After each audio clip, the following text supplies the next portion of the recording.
Assalamualaikum warahmatullahi wabarakatuh. Selamat datang di materi pelajaran IPA kelas 7. Anak-anak, pernahkah kalian mengukur tinggi badan kalian? Atau pernahkah kalian mengukur berat badan kalian? Kedua kegiatan di atas tentu menggunakan alat ukur yang berbeda, bukan? Nah, pada video kali ini kita akan mempelajari bab 1, yaitu tentang pengukuran.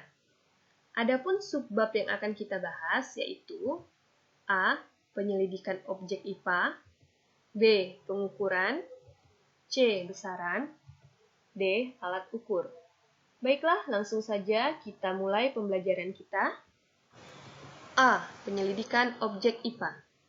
Pada subbab ini akan dibahas dua hal. Yang pertama adalah pengamatan. Pengamatan merupakan tahap pertama yang dilakukan dalam penyelidikan IPA. Pengamatan itu sendiri adalah kegiatan menggunakan satu indera atau lebih, seperti melihat, mendengar, dan lain-lain, untuk mendapatkan keterangan atau makna dari sesuatu yang diamati. Pengamatan dibantu dengan alat ukur yang mempunyai tujuan agar pengamatan yang dilakukan lebih teliti dan akurat. 2. Objek IPA. Objek dapat diartikan sebagai segala sesuatu yang diamati, diperhatikan, atau diteliti.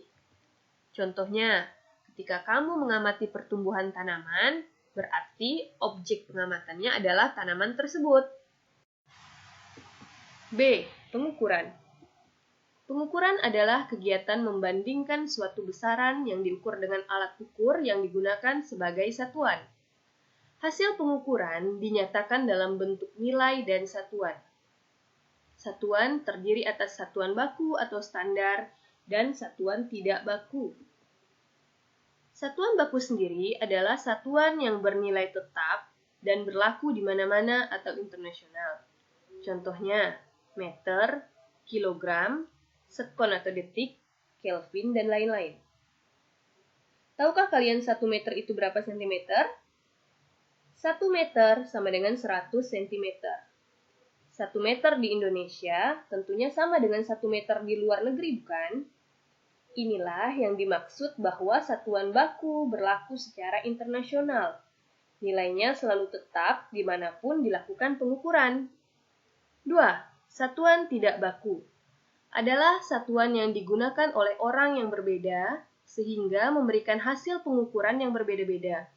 Contohnya jengkal, hasta, kaki, depa, dan lain-lain. Di sini dapat kalian lihat bahwa satu jengkal kalian tentunya berbeda dengan satu jengkal teman kalian, kan? Nah, itu makanya satuan tidak baku tidak dapat digunakan secara internasional dan hanya bisa digunakan di suatu tempat atau daerah tertentu. C. Besaran. Besaran adalah segala sesuatu yang dapat diukur dan dinyatakan dengan nilai dan satuan. Besaran sendiri terbagi menjadi dua, yaitu yang pertama adalah besaran pokok, adalah besaran yang satuannya telah ditentukan terlebih dahulu dan tidak bergantung pada besaran yang lain. Nah, dapat kalian lihat pada tabel di bawah ini bahwa besaran pokok itu ada 7, yang pertama panjang, kedua massa, 3 waktu, 4 kuat arus listrik, 5 suhu, 6 intensitas cahaya, dan 7 jumlah zat. Perlu kalian ingat bahwa besaran pokok itu hanya ada 7 buah.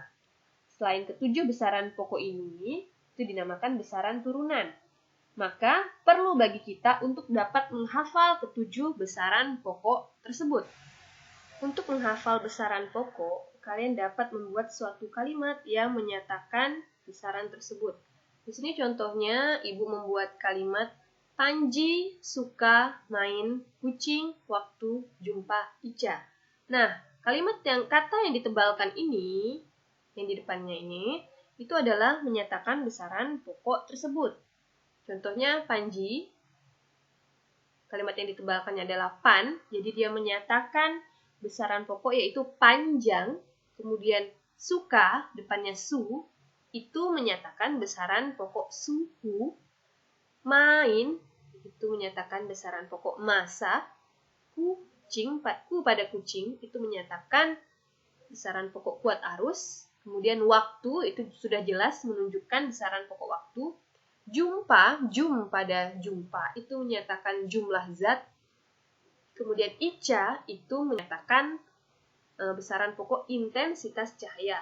Nah, dengan menghafalkan kalimat ini, otomatis kalian juga dapat menghafalkan 7 besaran pokok tersebut. 2 besaran turunan adalah besaran yang satuannya diturunkan dari besaran pokok.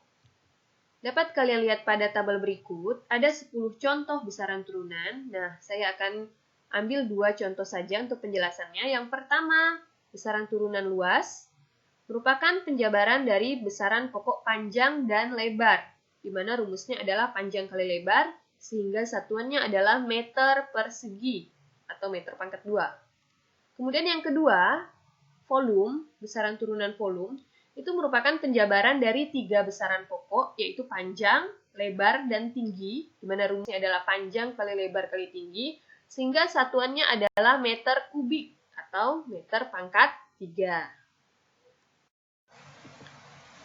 Nah, selanjutnya D, alat ukur. Alat ukur itu ada beberapa jenis. Yang pertama adalah alat ukur besaran panjang. Contohnya adalah mistar, jangka sorong, dan mikrometer sekrup. Mistar sendiri memiliki tingkat ketelitian 1 mm. Mistar bisa digunakan untuk mengukur benda yang tidak terlalu panjang, contohnya pulpen atau buku. B, jangka sorong, memiliki tingkat ketelitian 0,1 mm yang dapat digunakan untuk mengukur diameter dalam dan luar suatu benda serta kedalaman suatu tabung. Jangka sorong memiliki 2 skala, yaitu skala utama dan skala Nonius. Nah, bisa kalian lihat pada gambar ini. Untuk jangka sorong, skala utamanya itu adalah garis yang di atas, sedangkan skala Noniusnya adalah garis yang di bawah. C, mikrometer sekrup, memiliki tingkat ketelitian 0,01 mm. Digunakan untuk mengukur tebal selembar kertas dan diameter kawat tipis. Mikrometer sekrup memiliki 2 skala, yaitu skala utama dan skala Nonius. Dapat kalian lihat pada gambar di bawah ini. Nah, yang dilingkari ini adalah skala utama, yang dilingkari di atasnya ini adalah skala Nonius. Kemudian yang kedua adalah alat ukur besaran massa atau berat. Dapat digunakan timbangan dan neraca. Neraca sendiri itu ada beberapa jenis, contohnya neraca pegas, neraca 2 lengan, dan neraca digital. 3. Alat ukur besaran waktu seperti stopwatch dan arloji. 4. Alat ukur besaran suhu seperti termometer. 5. Alat ukur besaran kuat arus seperti amperemeter. Demikianlah materi yang dapat Ibu sampaikan. Semoga bermanfaat. Wassalamualaikum warahmatullahi wabarakatuh.